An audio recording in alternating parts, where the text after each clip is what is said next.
Yama Ghana for yina kwaba na yensha kasebo no ase. Na wo bomode na se wuhia yen e wo Facebook no eso a.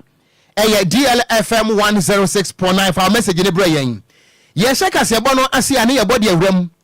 E wo NDC amanyuko no emu na busumi ne da netoso eye miensa ana national chairman de ma NDC amanyuko no. Yewra Johnson ese edunkatia. Wodi tuga ana wo kire mu ese eniema huduo bi akoso e wo voter register no mu a. Wono mu aka abo electoral commission amane nanso waboye mfita duku ade elata samana fa no moto mu a electoral commission fo no enti se odogo bi mpu enu abani nyina no ene se NDC amanyoko no kirem se electoral commission no anamo bi a wo mu etu ede fa voter register no ho no ebetime de wo hawo kese aba election num enu nti yenhwe na forensic audit yenfa nya dwuma na empanifo ntimi huru se anfedie enokura etime ba voter register num Yewra se dunkati akire mu se sansem a omudi tuga e wo iPark meeting ase ni nyina no electoral commission amfa anya dwuma enu nti bosumi ni da netoso eye miensa na wotwetwa mu no eye brada no ana Johnson se dunkati ade tuga akire mu se aso odi electoral commission ada na die nti nyankopon ya adom abosumi da toso edu enso no NDC amanyuko no nefa wa Ghana nyina no ebeti atua ebeti ntesokoko nationwide demonstration ede atia electoral commission enu ti Ghana fo nyina ncha ne so se wo ye NDC ni a nyamenya adomu a bosumi da to so edu so no pekoja boti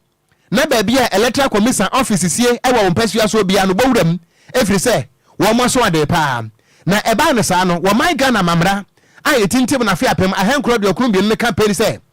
wo pese wo ye demonstration se wo ya police for asutri enu nti ene national executives edema NDC amanyuko no ene apolice for mpani fo kwhia ye ewa regional police command na apolice for nso agye atom se demonstration no a NDC amanyoko no pese omo ye no ekwan da ho so aduro ebue na ba bia pese omo de demonstration efa nyina so apolice for agye atom se wo mo enye ne sa pepepe Johnson se don kati akire mu se wada apolice for na se sada so ana fifi avikwete enso kirem se wada apolice for na se ne wo mo agye atom se ba bia wono pese omo ye demonstration efa nyina no apolice for no agye atom wada sansem wo nyina no to nsem trofo anim ana wobo Ghana fo nyina ma ne sese se de kwa dem apolice for kire se yetimete ntesokoko de kire electoral commission no Ghana fo emu amanebo enie. We had a very good meeting with the regional police bosses. The agreement is that we are going to proceed with our demonstration on the 17th of this month. That's next Tuesday. And it's going to happen not just in Greater Accra, but in all the other regions of the country at the same time. We wanted to have a confirmation about the endpoints. In terms of the route, we had an agreement that we're going to start from the MiPROMO Circle, proceed through to Farisco, continue through TUC, continue through the ministries and come all the way to Parliament and then end up in front of the premises of the Electoral Commission. We wanted to have the exact location. That's why we came in the police to come and see exactly where it is we wanted to have the termination point, and we've been able to agree on that as well. Generally, in terms of the importance of this demonstration, is to say that it is something that is beyond the EBC. It's a critical election ahead of Ghana. It is in everybody's interest to ensure that especially the register that's going to be in the center of this whole election. Eni ayeti ye ayatwatwo for penny de ma NDC chiriya kese amanyuko no ye rafifi avikwete ana wochirem se empanisi akokọ bedie woni ade kye nanso wotie di free woni anu nti ensemu a wo moni aposifo kohia mu no wabo mu nkomo e de akire Ghana fo nyina yantu akasebo no so ne momfenwure mu ewo Peasant Farmers Association of Ghana we ni mu ye kuafa wono mu kua na omoye no omoye na dantamu na wono mu akasa ekiremu se oman Ghana bebe yadu sese no se ya nyina ye nanso pa na Ghana mampani na nado danko akufuado wamfane na nsifom amamra nya adwuma oman Ghana ekwan hodo ni pa bi afa kotikwan etu oman Ghana efuma gudi asasa nsase enuane ana venso akwaya hodo na ebe ha dwen yipan omo kasa ekiremu se ye kese ekua adwuma ni nyina da sei enuane ahodo amanfo aduaduane nyina sesei empelifo ekiremu se sesi amika sempo so mu penso mpo e dia petepete no ba yeso a ayadin pevi say enso ni nyina da adane team pampa na president edi ma Peasant Farmers Association of Ghana no the den ade repair awa ato wakase kirem say sesi amika say no o maga na mampani na dagwa kufuado mane tenase no mfa na ni kotu ya wisie enva hwe o man Ghana de hia wanum etu fuma gudiye se o man Ghana nsase ene akwaye o kirem se semperifo afom na nsifo beduru baabi no ayi se kakra nuane erifra mo na de ba every say inuane ho de betrimi abo o man Ghana epomudin esimesi pi esita no ne nyina de na galamse fuei ade je se omudwumadi omudie esese yenso ni ndoba yenti animanimu yata aban bon homa de no for nansi from na galamse ya atie de se o man Ghana mu no yentu su wasa ne yanko ene wonu sinkonem ojemena ne semtrefo kasaye emu kiremu nie. Exactly. So what we're doing is that we have to educate our members that look, if you give the land out for these illegal activities, gold is not something they are going to mine forever. They will mine the gold on the land. Maybe for the meantime, you may be getting some money. But if they exhaust that place, or if they can no longer find the gold there, by the time they leave the place, they would have devastated the land, the ecosystem, the soil fertility, everything will be destroyed. So where do you go back after that place? So we are educating them that they should not give their land out. Of course, some of them out of frustration, farming already, they are facing so many difficulties in the system, the cost of inputs and all those things. So if they are facing so many challenges and they are induced with money, a number of them try to give out the farmland. Others too, the illegal miners use force to confiscate the land from them. We also have our members telling us that sometimes they try to induce them with money. When they resist, the next time you see excavators on the farm. And these are poor people usually in the communities and the villages. So we will continue with our education that illegal mining on farmlands is not the way to go. Because when the gold is finally exhausted on that land, you may have to go back there to do farming. And where are you going to do the farming? The ecosystem would have been destroyed, the environment is destroyed, and it's going to affect all of us. And we are much particular. Look at food inflation in the country. If you look at the general inflation that we have been battling with, if we segregate it, food inflation is always leading in terms of the components. So if we are struggling to grow food, we are struggling to make Ghana become self-sufficient in food production, and farmlands are being destroyed with this level of impunity, then I'm afraid. Any what ye a president at the Peasant Farmers Association of Ghana. Open the day repair our ato nene and out ye. Yet workers yabono so abo edia remwe. Yada so ajiremu ewa galamse nsensamu ene aje Ghana for nsamu. Na enwa ana eye utag for the nkrata pie montre so kiremu se said the gadamse no esi krono se wonom eye tutag for amfom ho ahim eni utag for amfom ho ahim a Ghana ebe hadwen papa enu nti wo mde nkrata pie montre so se wonom ade 1 month ana to honom se bosume kwa wiye na se galamse ne manawie ye dia ene mampani akufo ado ene na aban Dr. Alhaji Mahmoud Baumia mo bete kokoteta e wo krom ha ade achi yen Trade Union Congress TUC any organized labor womo so do mo ho agimbi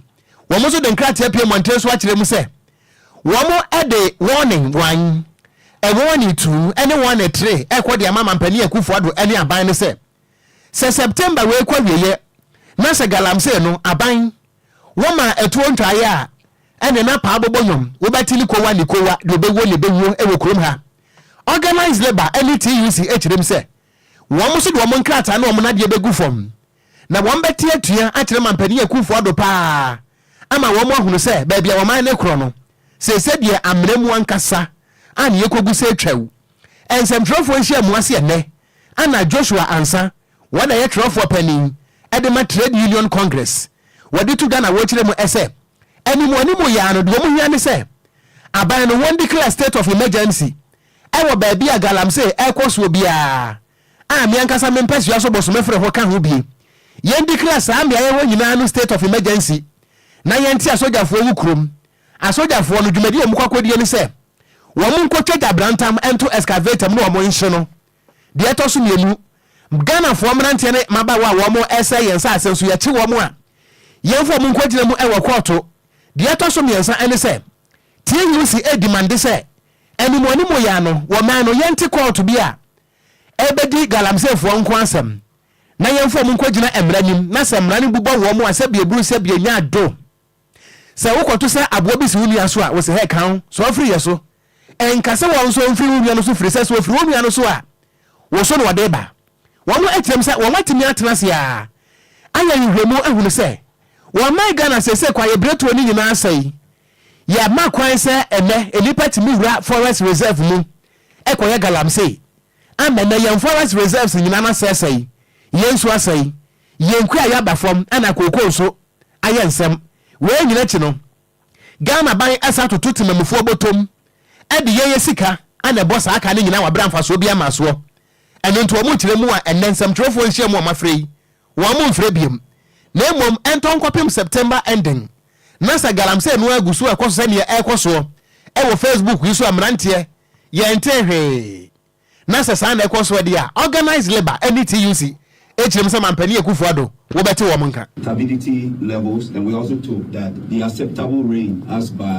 mentioned by what you call it the Ghana Water Corporation of the level of visualized pollution or disturbance within the water body is within 2,000, now escalated to 14,000, which is about 600% increase. This is very alarming. Having considered all of this, organized labor today decided that one, an immediate declaration of state of emergency in line with the provisions of the 1992 Constitution, Article 31, the declaration must incorporate the following. A, an order to halt all forms of mining, legal or illegal, in forest reserves and around water bodies. Immediate evacuation of all mining equipment in forest reserves and around water bodies. C, the deployment of police and military with full orders to remove, destroy all mining equipment and other earth-moving equipment around river bodies and in the forest reserve. 2, the immediate revocation of LI 2462 and the withdrawal of all licenses that have been granted for prospecting in mining in forests and protected reserves and also around water bodies. Establish a special court to prosecute the perpetrators of this horrible crime. Now, this is our firm and resolute position that organized labor will urgently embark on series of demonstrations and nationwide strike if government fails to address the concerns raised by end of September 2024.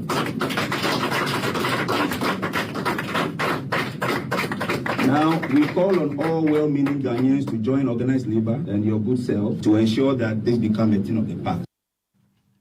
Ebusuafo ni ayeti yi ayetwerɛtwerɛfo pani Adema Trade Union Congress ne din ade Joshua Ansa ensamtwerɛfo nhia mu ase enne ana ode sanse mu ato edwa na wo ba ye Facebook no so a behwe wankasa bra behwe nsamoni a ekoso ewo my Ghana yi mu emrantia miensa wo monte hwe kura se eye tamfan se ye pompe machine se eye de washing before no eyusu de horo ka no mo mehwe de ekoso ye Facebook no eye DLFM 106.9 video no da so na me no Kwadwo me nko galamse site da entinia mi hunu mi nshada enhia bi physical da real de ekoso okon sanete woko site wo no mu ade o mu yeyi wini mu kwakotu efom ezoma kotu anwea no wo fom pa na ono mu ehoro omo pe boba bi wom boba na ono mu pe no eno na gold na hyem de omo ye de omo ye no enti wo hu ade na omo de asefom no anwea ni nyina be fire ho na aka ebo no ebo na aka no mesesa ni nyina de agu botom e de akwa shamfan be bi omo ewo moden edwe abo no omo kwa kwesi ni nyina wo machine mu Kwadwo nso wo kura sini o na den say ye na wo ma nante wa kura na se wo mo dwe abo said the day ebro ne moleko anasa niam akọ nika kwanya wona sabe pepe no mo so mo ye no media minim sa ahabayire ne yadwe minim se bo nso ye Kwadwo omo akọdwe ebo ni nyina Kwadwo wo kura sini ha ye nkran yo pa de omo ye ne sa awie a na ma akọfa sa chemicals na ye awuduro no ide se mercury na cyanide no mo de aguso se gold mo beji tete gold no sa no mo hu edwuma ne nyadwuma ketu owu edwuma pa na mlante ne nkruma enti se enso ya wo mo ye ne sai Ghana ni bra Facebook no so yesre wada mo access to Facebook no wankasa bra behwe bi na busa ho se ya na akwoso anachese wo men ye Ghana anase ye da achen die enyinya Kwadwo enso no a wo mo twene sa no ekọ hen ana mo nya fre hen se wei yesutene. Okay. And ma connect pipe aman so no. Baby sense we free pipe no ba no so ahono. E na me kira wo say, wo hwe insana ayanwea na mo de gu se dote e na abo no wom. Enti o mo horo dote na firi abo no ho. Na o mo nsa aka de ono mo pe. Enti we suti na da ho no ma connect pipes e de atum. E na mo de pumping machine e de asi so. Enti wo hwe pipe na ho say inso na e ba na hoden pa na de ba no. Yeah, pumping, yes, pumping machines so. E na etwi inso ndugum de inso na e nsufin ni nyina be san akwa suti ne mu. We nyina be san na chi asa kwa sutini ne mbio akodane ateche ama o my God enti wenim na ya yehu sa sutini ne nyina ni asesa na ye se ya efi na omo asase na se tese dote omo atu ne nyina mo san wo se ne nyina kogu asutini ne mu Kwadwo a politician Kwadwo se de wu si kire mu de wo ye suspect menya suspect na on se ye ne yatena kurase kakra na mo dwumadie ni so ye ne o ma nantentie nim kwan ahodo a wono mo ye no yakwa site ne ho ase bi da ende mesero ma mema wo ne aha yɛ nkran yɛ ka sɛ wɔn mu tu abo nka sɛ wɔn mu odwi abo wo de yɛ anwo wɔ isle gonti sɛ ɔmo tu wi a ɔmo bɛkɔ akɔnyam nti ɔmo nyam na aha o mario se won nkran sɛ wotina kura ase ne cha sɛ ntina maka atwa sɛ takura de kodwo krom twa bewu mpotem hɔ nom na hɔ na mepre ma hyɛ bedwa konwa ne nti to aso mi nko ɔkonya to akase bɔ no so a ne yɛ mɔmfa hura mu en ɛwɔ frankatuni abɛdakyire de ma MPP amanyoko Dr. Matthew Opoku Prempa do na sare ma ne sɛ napo wakasa akyerɛ mi sɛ mfimpi me ne do ne abato akwa koto mu no wo Ghana ne bia wonim na de mena bɛhyɛ wo nsɛm na batabɛsayɛ adɔ kon de emra ne so pa atwi a ade a bɛyɛ okrom ha no wahwe ababrɛ pan Dr. Matthew Opoku Prempa de sɛ wade to dwam na okɔ pemu asunafo ɛyɛ south abato mpɛsua so ɛna wo kyerɛ mi sɛ ɛha dwinye paase yɛ kwakɔto abo na ɔma Ghana de hye bi bɛtena se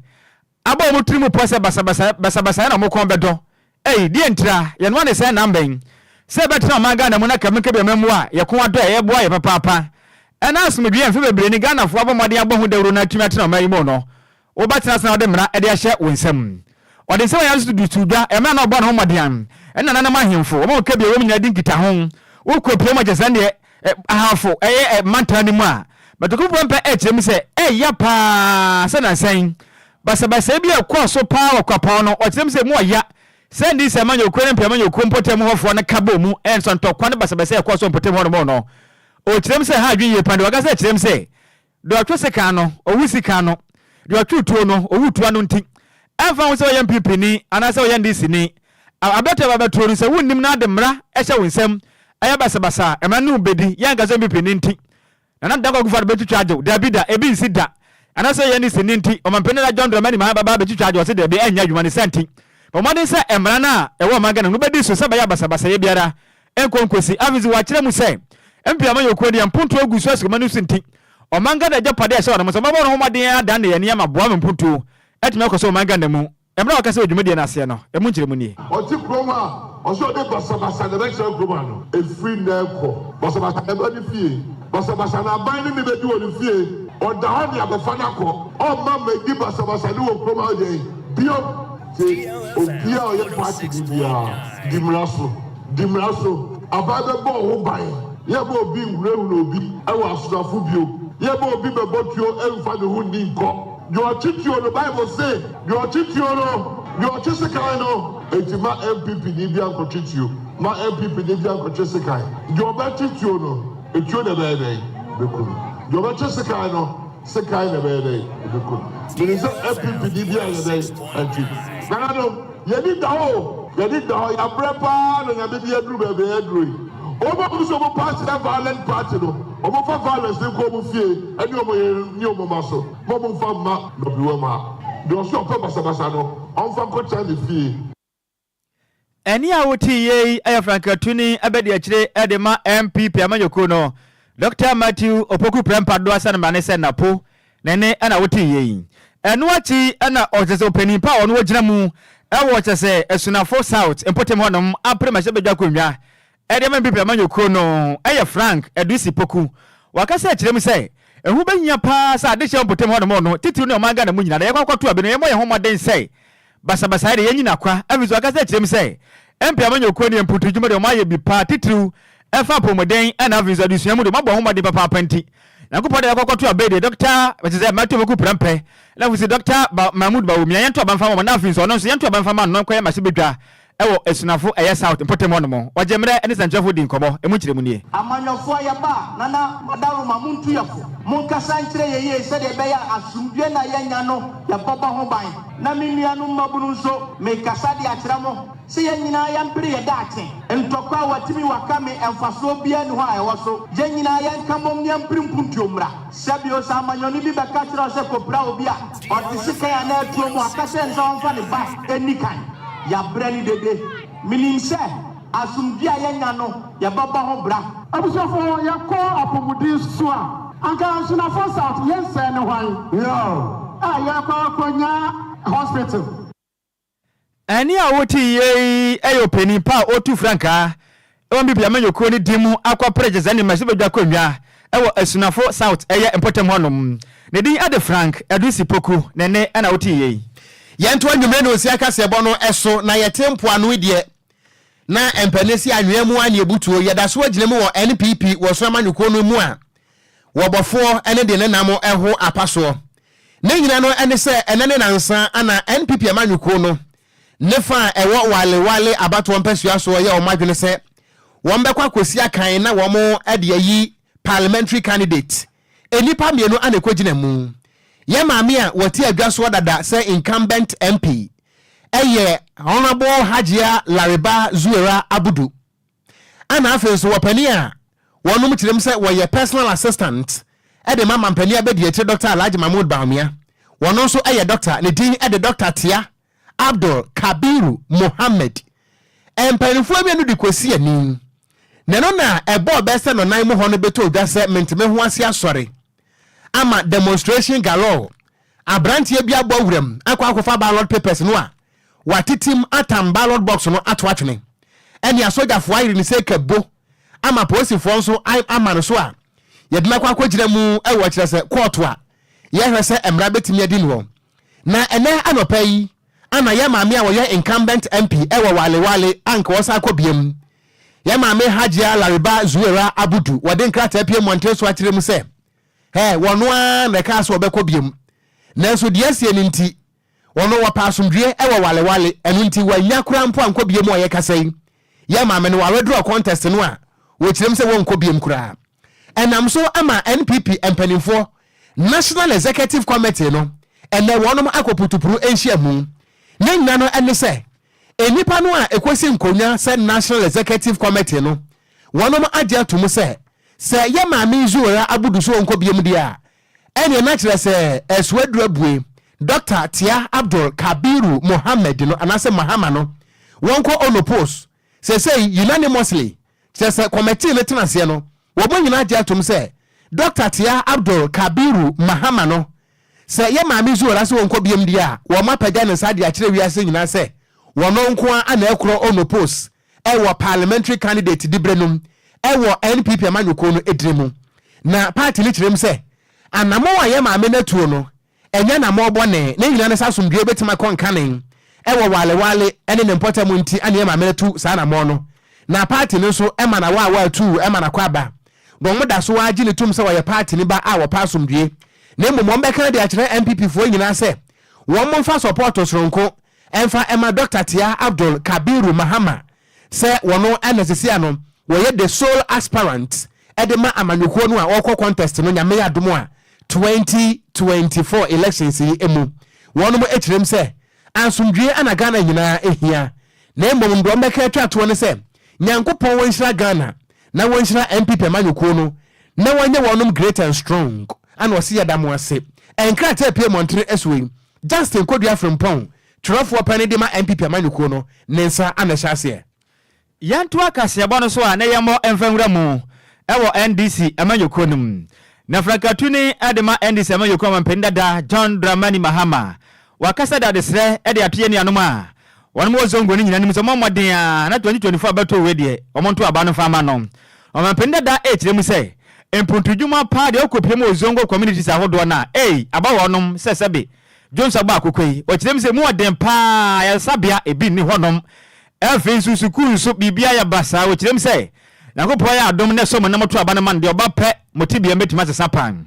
odem se ya do tuja na okopiem e wosunyane eno na wote se ne bono batanem na mampenda da John Dramani Mahama ekirem se ha adwinye pass ye nanum zongo fo ya motete no ho na mo nya kra efuma pomu demo school sensem de okirem se eniema ya basana ne senti ende so ba ko park e betimi aba na mo ho atimi atomo na mpuntujuma tuabu nkam so e wo zongo no ne nyanza mbatu aba no edi ama ono John Dramani Mahama betimi aba ma motibrem atimi asesan wasaka sa ekirem se ne mapopo de egu akwan mu no betimi aba no ho modern ma se zongo communities ne de SHS anase secondary schools no so e betimi aba na mo so matimi atene free se apomodeni school no so ehu behia se adesha mo zongo no so ono so betimi enya wono chefa de senti wakasa ekirem se mo am wo zongo ne yankopɔ ya adom ampese mapomoden ena afen so adesua ho sansem kwa ne mu dia abana mo to amohwe benkum anase nimfa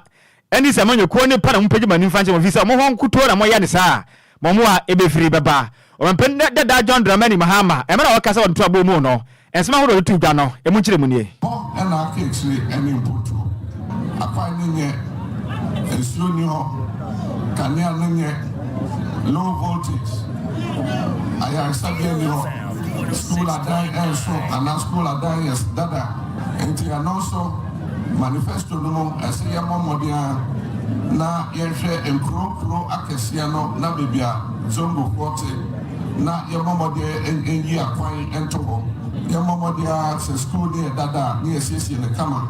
sɛ nsuo ni hɔ a yɛmmɔ mmɔden a na yɛntwe nsuo mmra na nnipa nyɛ nsuo no nti saa nneɛma no nyinaa ɛwɔ manifesto no mu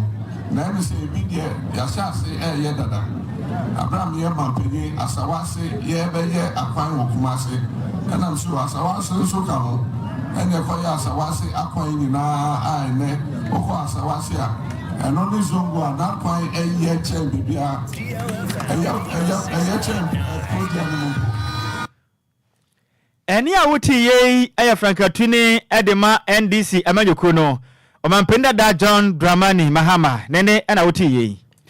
Yɛnto akasiɛbɔ no so ana yɛkɔ Asante Mantamu. Na Asante Mantamu ne yɛduru dia na yɛkɔ bosome frɛ ho manse no emu. Wɔn mo emru ahyɛ bedwani ɛyɛ wodemnyamfo akwasi daako boaten. Yɛtwa ne tia sɛ ADB. Yɛwura ɛhyɛ bɔ sɛ ewom sɛ wɔkɔ primaries ama wɔlusu deɛ. Nanso ne botaeɛ sɛ wɔbɛma bosome frɛ ho empuntu aba hɔ no deɛ. Wɔnyai akyire die ntienra ana sɛ wuduru atobiase a ɛno ɛyɛ kuro baako a ɛwɔ bosome frɛ ho manse no emu.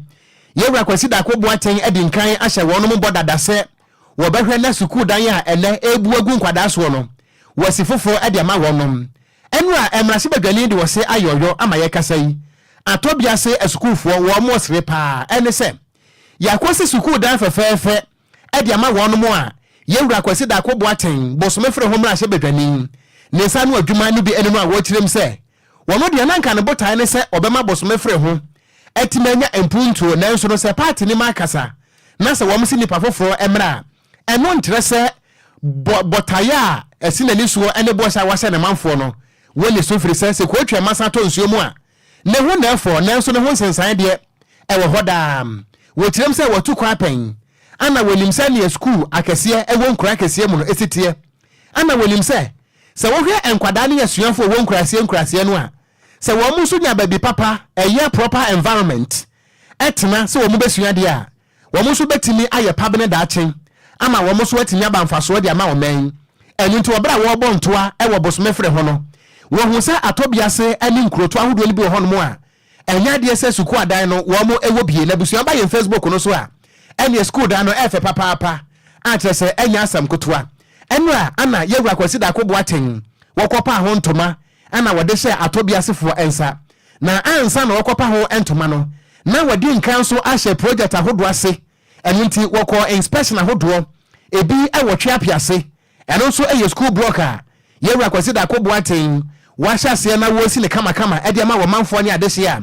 ɛwɔ tweapiase sɛ na bɛyɛ nwomasua nso ɛbɛtuma kɔ nkanen sada nso ana bosome frɛ ho district capital ɛyɛ siwa nso ɛyadeɛ sɛ MP ɛyɛ astrotef yi bi ɛde ama wɔnom ɛno nso ɔnabo tumi bɔ anan ɛne ne mpanimfoɔ aban krakye pani yɛwura ɛyɛ Kofi Aduwa Moaten ɛne district education director wɔn nyinaa bɔ anan ɛkɔhwɛ project na ɛkɔ soɔ no na ɔnabo ɛde ato contractors ne nyinaa nim sɛ wɔn nhwɛ na dwumadie no wɔn bɛdi ne yie na wɔn atumi awie ne ntam so afiri sɛ wɔn manfoɔ ne mpuntuo esi n'ani so paa sɛ tɛnti wɔhwɛ ama bibia nso atumi akɔnkanen wɔhene a wɔwɔ atobiase ɛyɛ Nana Amoaten wɔde asedapi asie kɔi ɛde maamrahye badwani a wɔbɔ frɛ ho akwasi daako boaten sɛ ɔnabo sankenya ntamu a anka yɛn nso yɛni mu atumi abanyam na mpokra ne mfinhyia nan a wobɛdi so yi wɔama bosome frɛ ho nso atumi asɛbi yɛwura akwasi daako boaten commission school building no emu nsɛm ahodoɔ wɔde tu dwa ebi enie mene mpanifo ne education directorate na district chief executive ne mpanifo bebree ɛbɔ yɛ ɛka yɛ ho ɛma yɛkɔ ekuro bi ɛwɔ yɛn mpɛsoa so a ɛwɔ siwa zone yɛfrɛ na Tobiase na ekuro a mekɔ baabi a na nkɔraa no asetena mu te na ɛnyɛ koraa wa 3 classes class 1 class 2 class 3 na ɔmo nyinaa wɔ ɛdan apata bi ase a akonnwa koraa wonni bi na ɔmo atena so biko hu yɛ tache me na me share on bo say bepe classroom amomu akosi da Okogyeabour TBC ema onyankopon adum eboboa minsa no kakra ene mu akakra efi eyi ba ene engineer district engineer or very very good ene the whole assembly mu ayade enti ye she dwuma ni di na service afini ena kakra enti omu wi dwuma di na nura na mofra ni bi school na say ye ko ho ne ko handi over de she ekuru no ensa pavilion na say de soso ne say ekuru kitwa ne te no menura kra plans e ba ni say ebitimi krenya 6 classrooms e wo ho makoto enkunya enso enough enkunya be 60 monodex a ye de ko say mofra no betra so nti edika ko ho kuhia nananom e commissioning ni eja e share omunsa nti ene ne project number 1 appeal area nso na chiefs compound that is here nyankopon adu yenya supporters in Japan omunda ben health center na a supply lake side ho na no nso omukudwi ho ene ade eguso asese yekoye ehwadwumanti eno de edikan eba ma no yan capture no ze de uti no ye free ona e astu tefa nyankopon adu Ghana gas for dum yese umbeya mai in fact mienu ba ko de say atwintwe so kakra nti asiwade no contractor ba ko no mudi man no na unfortunately no say contractor no ne hododo no kakra nti wentimi antoaso na nyankopon adum yensaka ba ko so good efe ebusuani ayeti yeyi eye emrahye bedwani a wote abanwa so de ma NPP wo so no kokoro kwa manyoko no ewo bosomefre wo mense no emu yewura kwasi da ko boaten ADB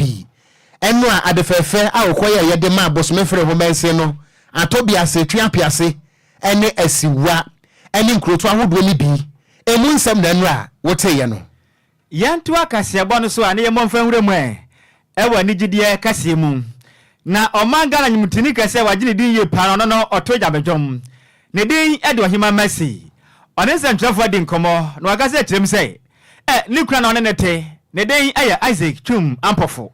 papa we be ma 10 gram obosi pan o tirem se nanse one ni kuru ntam tawantawa ne manso ne ade o tirem se ne man kwaye kura ni senti odem paibo ene akranche de kwatwede ampanyakopon me vise babo na kase bibi kire yaso a yensu mfro ne nyankopon ti ene okwankwanche ne mpaibo saa boso ne mako miensa otewada cross ana twede ampanyakopon firi munkumu ene obesi na beti ene otunhweramu ade frɛ na ohima Mercy ne wajeso o twede ampanyakopon kasa na wako a maya ready meeting no wasafre na ohima Mercy o so twede ampanyakopon meeting to so miensa ohima Mercy o se awurade kasa na wako a maya ready ohima Mercy nsema waka na se twede ampanyakopon frɛ ne munkumu no mu no ezo da tira nimu ne sei na wade na watemo no so wamfiri mu a obebre pa ne senti awade no total time ontwam onya wade na kwakopa ne bebe interview wade we no so ahwe ne odi akira obebre pa na brabum ne senti ohima Mercy kire mu sei twede ampanyakopon bo soro ne asase ono na aka ne hontem so obeboa ne manti so obomade ya fa mununku abeka asira kire ne dia ye wate asienti ono wankasa ne ho kafo Isaac Chum Ampofo no efiri ne kwa total time awade ne wagu on tramu bewu wakasa tiremu se adaba kwam na ni agiti trupa ne se oja wade we no ye nwosra no ayaka se bo tiremu se aka no mpo no ntumi mmompa na so nei emna oja ni kunu Isaac Chum Ampofo no empire bo zesi tiremu se nchakra hwempo obeti asori na wakasa na tiremu se zesi ayaka se no na ni age pa frisa wade go na ba na bo na pan na Ghana fobi kase tiremu se uken ko di for malaka homa na etiremu ne yimdu nsia tiremu se menya nko pa metan ya wade go na dia menyankopon makabom no we na obi antetimu na ombisa say ohima Mercy wo se woto nyamenyumo o na so akeka kanin ni se de yankopon aka ye no ene yankopon na ka che se jawa de se twede yankopon yankopon bible no aso enye no kura nan ndi Ghana fo aka na so ohima Mercy se yankopon na ma na kwanya se onya ne kunu emo de sentrafo aka sa ye no emu kire mu nie more than when you were married. Even more than. So I was actually depending on man. So come in. And when I spoke to my partner, he also understood that we have to do it and then pray and see what the Lord will do. So you initiated the conversation of the divorce. Of course. I really want us to have a deep discussion, and then I need to run with the ministry. And I know that is your passion for me. Okay, let me run with it. Let's take care of the kids and help each other. If I'm going through something, we'll talk about it. Let's take care of the kids, and then I don't want to feel God because it's like I'm feeling God. Nia wuti ye ayanyum tinia otoja mayom wajini din ye pa e wa my Ghana mu ohima mercy ene wo chem se twide yampo Nyankopon wa mana approval se ni ho kafo onyai no when na to na obeye kesi ko si se wono a yes obeye kesi so kasa anwum no ye nyina fi Nyankopon be kasa kire oguso ampo kasa kire ye ba free mo so kasa anwum no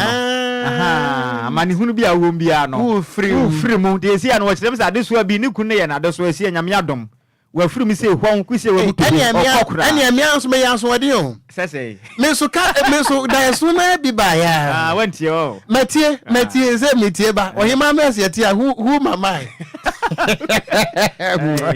yeah meraze stronger than your party nobody now sutie na bebo hwe Nyankopon kasa metie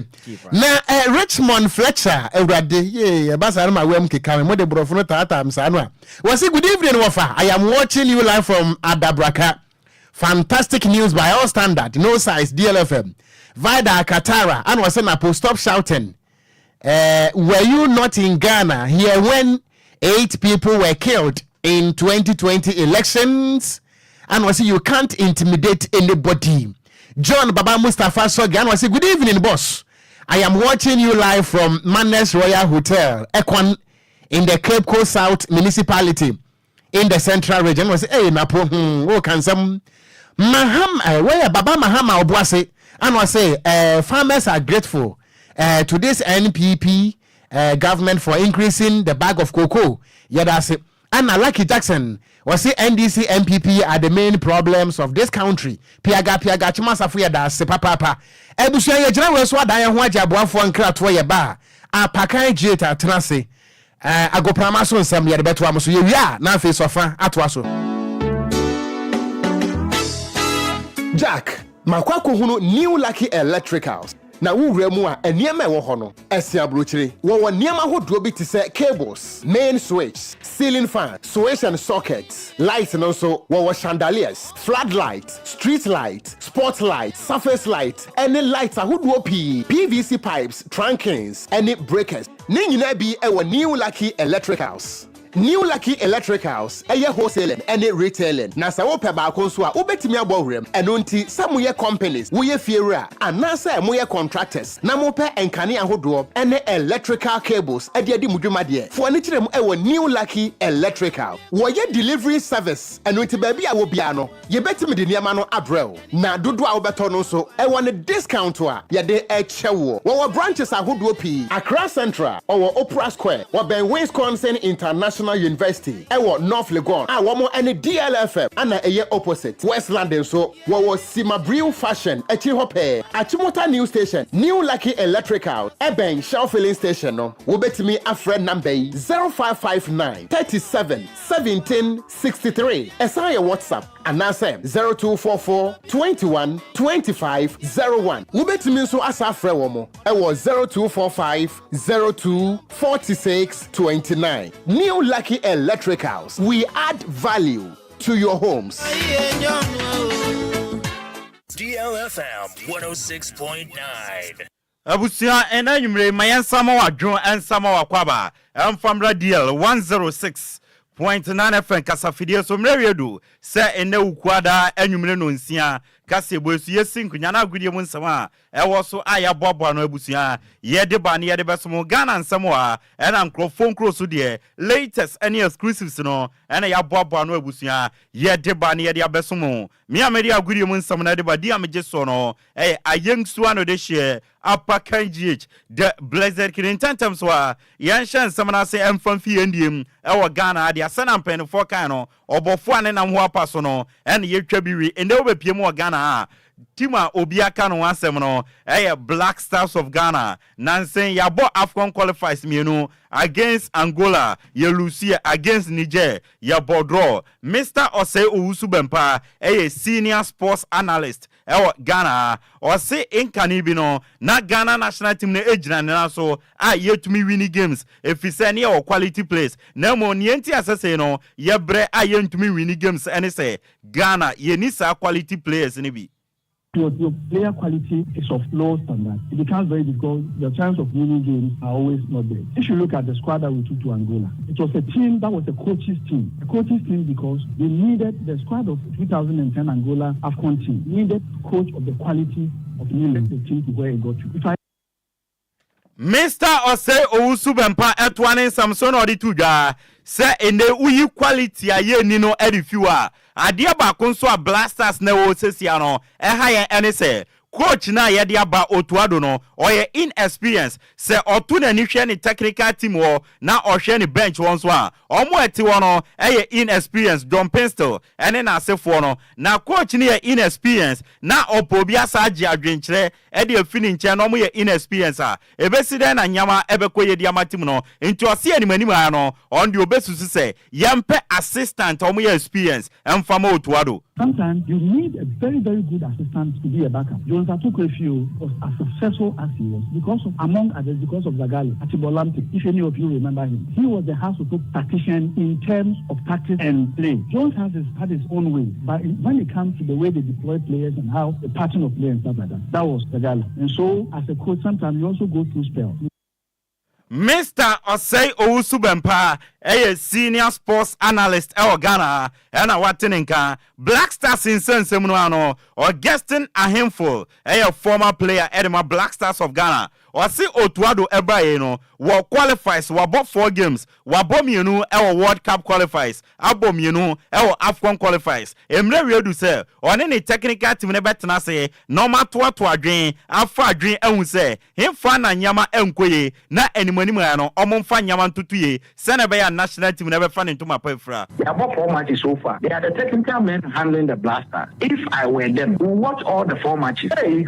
our job is to assess before we even select. Assessment, not see a scouting. So you are assessing what you have done so far after 4 matches. Let's sit down as a technical team, including all the physiotherapists and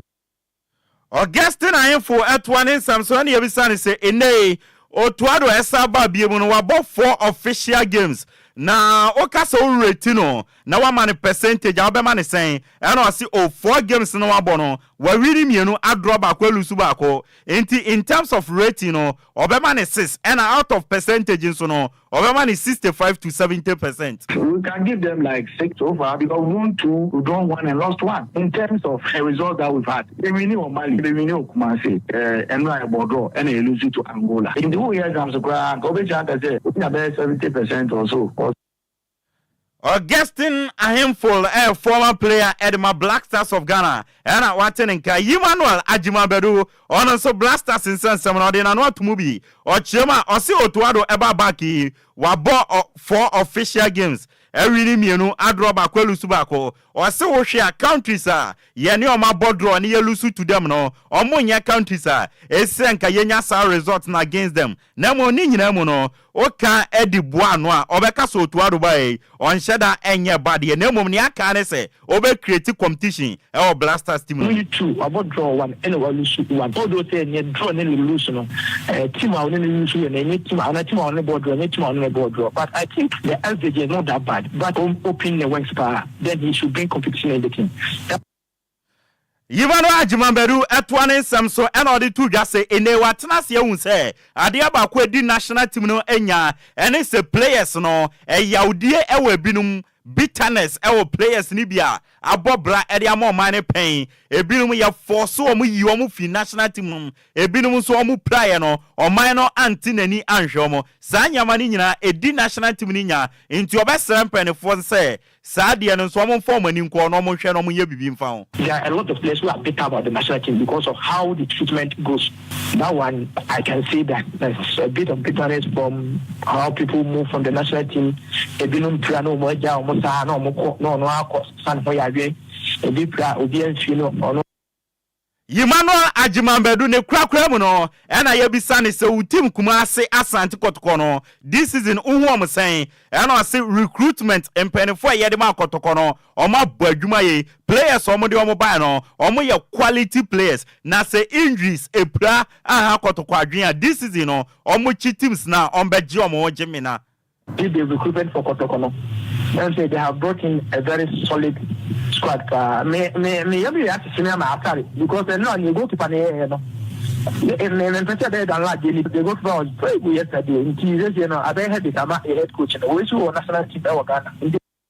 Emmanuel Ajimambedu, former player, Edema Black Stars of Ghana, and Awaten and Kano, Nansiana, NDC Amanyokono, Elanchomu Manifesto, Agudio Munamuchewa, Omoba, Omobetia, Ghana Premier League players, Neka, Ombe Bomo Clubs, no Tuomoka. Honorable Elvis a free anchor, a sports minister formerly, and Yebisans Adenti NDC, Mopesa Moya Sadiwe, no Sadiano, MDC Ebanomoya, Boni Bienim, Premier League clubs no, Omoya private company, Omafa Ghana for Mutuomaka, na yenim se Ghana anso no, abano eboa private sectors no, enti Somoya Sadiana Boni Bienim. They are private clubs, but they are employing Ghanaians, and one of the major focuses of this government is to create sustainable employment, because if those young people are not in gainful employment, they'll end up on the streets and they'll become a menace to society. Now, the clubs are also at different levels of development. Honorable Elvis a free anchor and Awaten and Kano. Na David Odro Accra Lions player in the wako sign Ediama Barcelona na wakasa osine niaji pa se wadwene Barcelona bobo kono osisa akwenya wenya no na enda from a history Edema Ghana esan se wabe first player we move from straight to Ghana akopiem our Barcelona intine niaji pa. First of all, I'm very, very happy because getting this opportunity is not very easy, especially from Ghana here. So for me, I'm very happy. It's a history for Ghana. Not one Samsono and David Odro editu jase Barcelona na wakwako PM1 ni role model Alejandro Badi a office penisina kain edema Barcelona da debiano ohwene so esia kain a osua nyama bi edifini nchen enti ne ya wenya akwenya one ne kwakobo no we no a great edema no my role model is Alejandro Badi, so I always look up to him because I want to learn a few things from him. It will be a great feeling because I've always watched him play and I admire him a lot, so it will be a great feeling for me. Eno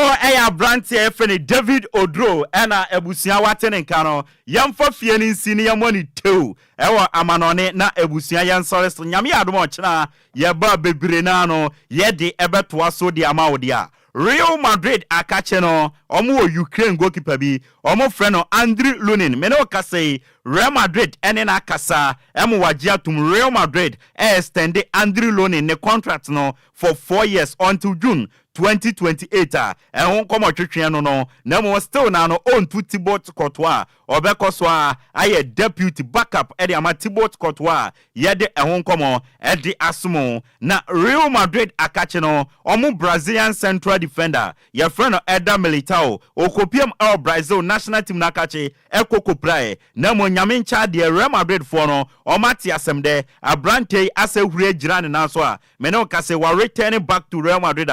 started training leg no e bounce back Eder Militao obetumi esiakan e de ama Real Madrid ehun enkomo no Deco sporting director e de ma Barcelona na yebisanse Dani Olmo no e den na ma mokọ sign no from RB Leipzig e no se o ma sign a midfielder na omuni o se Dani Olmo no o quality bebre na mo Barcelona wo players bebre na mo sa quality na Dani Olmo wo no o mo laki e wo mutim no na abrantie no e wo winning mentality enti o menya na Barcelona no obeboa bobo ko efen Barcelona yipa we ni nsama Deco eri atudwa edi afa abrantie efen Dani Olmo na Jose Mourinho anwampamu jende former Chelsea Real Madrid manager ende okochi Fenerbahce ewo Turkey or say the last time an okochi Roma amone Napoli shiano or catch a Nigerian striker your friend Victor Osimhen say or you one of the best players Africa or na Africa ewo two best players bako Mohamed Salah ena bako no Victor Osimhen into anyere no na onsia kan Jose Mourinho no watenenka enso ewo ebusia nyina we so na agudie mu nsema yede besomo no yemfansi nyame admo chena bebre wo ye ba yede ebesomo na me bra pani Mr Kofi Ayenu wo swate ewa Yesu ano na nwumre utie mami nchia o wife sister Mary ono nsumi nchia na Kwadwo ma ene kwasimu nyina nso michiam ewo ena afenso Richard Nana Boro aka Rich Boro ende wona we bie barbering shop ewo yencha Riches in Barbershop na mwabiemu kuha obiatie ewo Wisconsin side o boss yenchia oni yanda wasise de bia no obie DLFM ewo shop no edman abusia mia me de agudie mu nsam na de ba dia meje so no ayengsu ano de share apakan GH de blessed na abusia Okogyeabour eni Nhyiraba de ni aka akire bia no eto aso de amamo DLFM 106.9 Yensama Ghana fo akwa ba na yento aso ewa ha na we de besere ye bre na so nenso yemfa frefo be nan bi na yeni nkomo ewo sofa eso yentimi entwamo enya abusia ne nyina no ene se enu a organizations be said 9 ana one more declare intention say September we kwa wie na se galamse no eto ntwaye a wonum bete atua edom na de go strike atia ban no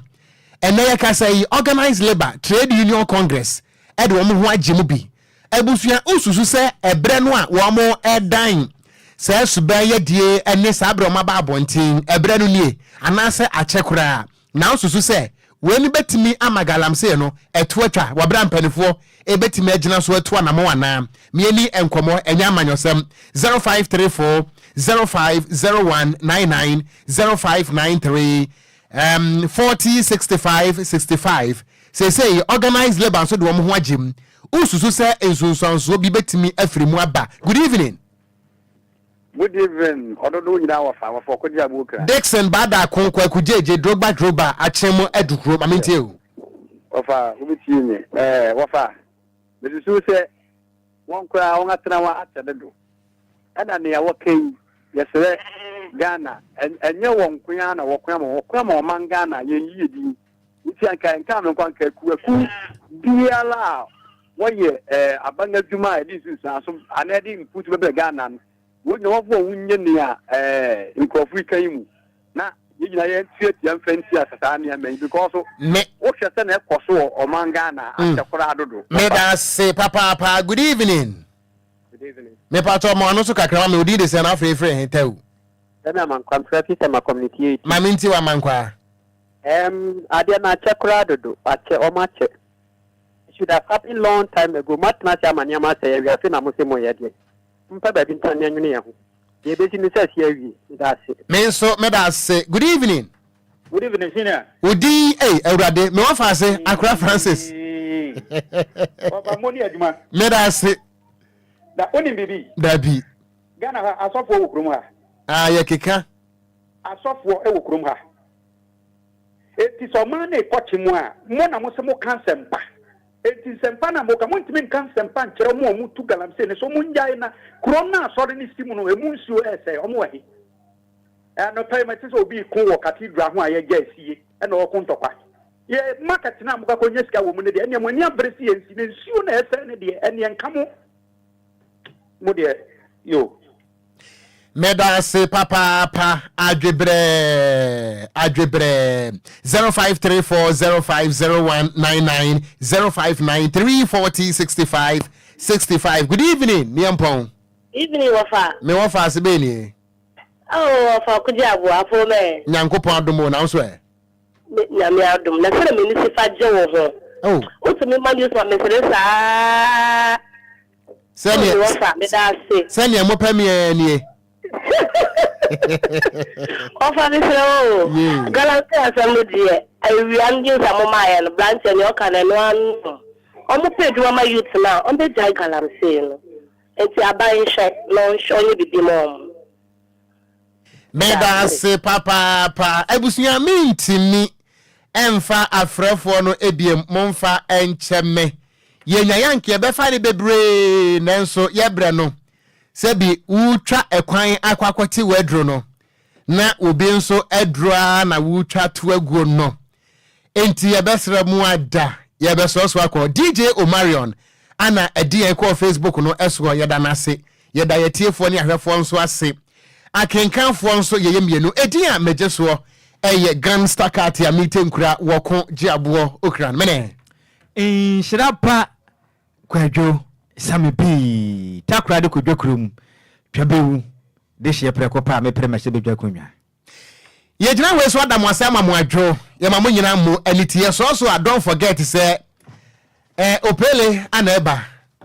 na enwumwe de efiri han mo ne appear to ekoye emergency meeting aban bebo aban beko na so man curating nyuma kala